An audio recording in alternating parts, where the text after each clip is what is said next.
Hello everyone, welcome to Infective Studies Day 2. No one's here, but two of us are here at the same location. So we are going to start opening up the questions we arrived at yesterday.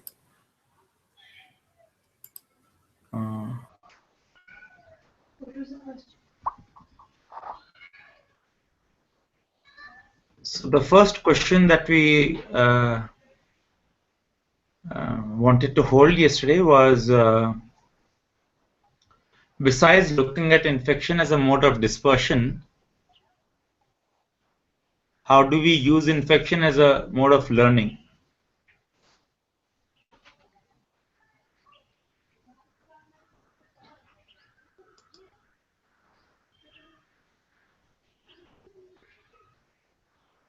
So I'll repeat. One of the questions the first question for the day, and one of the questions we wanted to hold yesterday was, besides looking at infection as a mode of dispersion, how do we look at infection as a mode of learning? But I thought we left off at some other point yesterday. Yeah, the other question was, You're looking at strategy. as a mode of dispersion, how do we infect those who do not interact with us? So as non-evangelical methods. So that was the other question. We'll I think go into that. But can everyone hear it? Yes, I'm sorry, Prayas. Can you please repeat the first question again? Yeah. So how do we look at infection as a mode of learning? So if we don't want to go into for now, if we don't want to look at going into the infection as a mode of dispersion, right? Then so basically, what we were talking about as something as being infected as a way to remain sharp. Right. I just tried to shape that question and connect that back to, the question of learning. Does that capture what you were suggesting, or not really? To a certain extent. I mean, little before that, the actually being open to being infected, because that ties to the, to use the word evangelizing, that ties into the second question, because if the individuals are not open, then how does it become a phenomenon? Right. So which is actually a bind, which is a paradox for us. Like, how do we open? How do we remain open to that which we do not even hold? We are not even able to hold in our perception. We don't even know. Right. And then that becomes also a mechanism of the transmitter, of the infector of the virus. How does the virus get hold? Does the virus do it without the knowledge of the host, or does the virus have a way of, or does the host have to participate in the infection? Right. So, do we essentially trick, or do we, converse? Consent. Yeah. I don't know if there is a thing of being conscious of the perception, because you know that this infection is around, and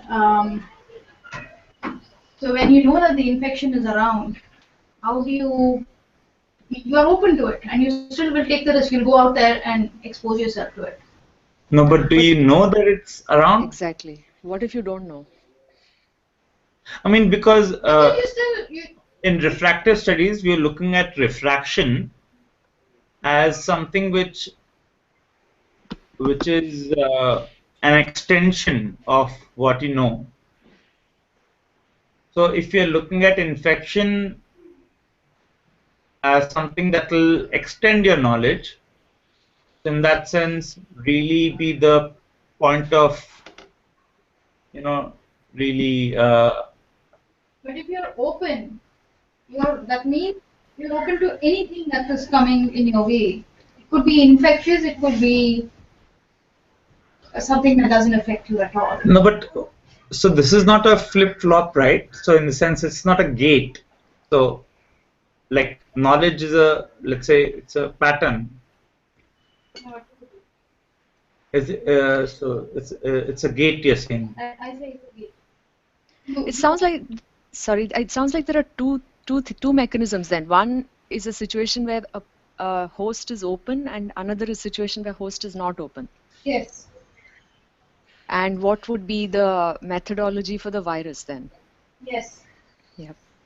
I say the host is usually open. The host which is not open is somebody who is uh, maybe antisocial, Right. completely off. It's No, but that's just looking different at circumstance. that's looking at being open in a very literal way. That is, just being open socially. But let's say being open to knowledge systems. For example, you know, uh, for example, alternative medicine doesn't really make sense to me. Even though I know that, I mean, allopathic medicine, of course, is, it is most definitely a manipulation. But Or there are some things which have not.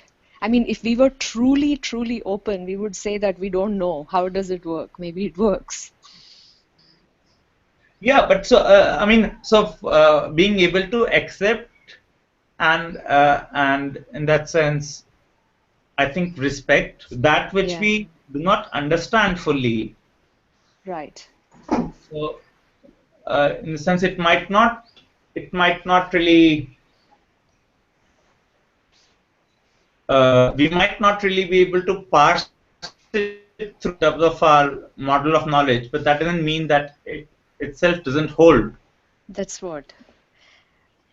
But if we still go back to maybe there are hosts who want to be infected, but they don't know how to be infected. They are not. We could still examine. I feel there is still. I mean, the point here was to be sharp. So to be sharp, if you have the most different than the existing, then more sharpness can be had, in my opinion. So a host that is not willing to be open or is not open is would cause the highest level of sharpness. So would you say sharpness and being sharp and being and learning in that sense, are they the same? Would you say that, or would you not?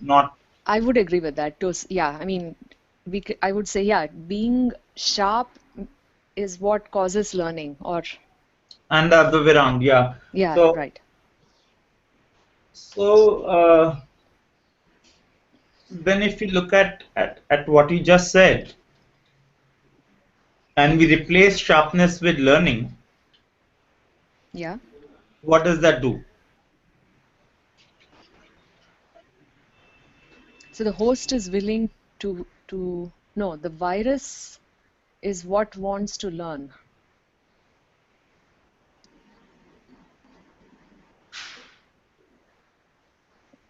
Hello?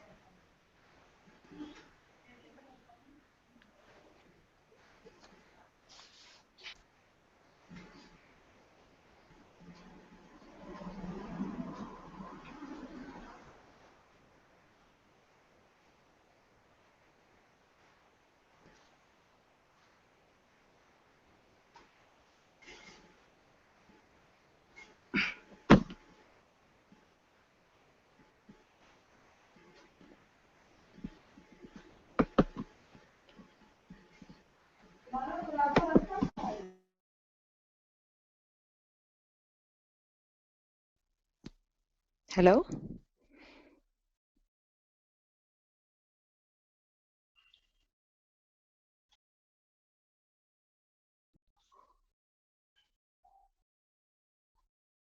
Hello?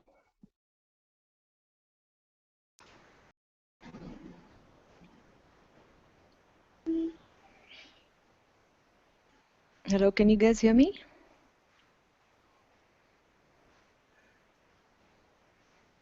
Hello, Malvika?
Hello.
Hello, can you hear us? Yeah, I can hear you. Okay. Yeah, that was a connection loss. Yeah. Can everyone hear us again? Yes. Yeah. Yeah. Sorry for the connection break. It was just something which I didn't know what was happening. So if we try to continue the strand of our conversation, if we just I think where we are at was trying to see if sharpness and learning, if we interchange the words, do we have the same thing? Because learning doesn't seem to have a flip side, which Malvika said that unlearning is something, and I was suggesting if unlearning is another kind of learning. Interesting. So why is it called unlearning then? So it's a kind of learning which counters the kind of learning you have done previously. So in that sense, it's unlearning because it's unlearning what you had learned before. But that basically means you're learning something which is contrary to that. That's true. Yeah, you're just looking at the negative.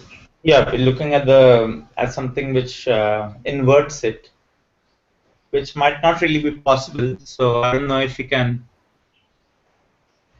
get yeah, I don't know, but if we stay with that,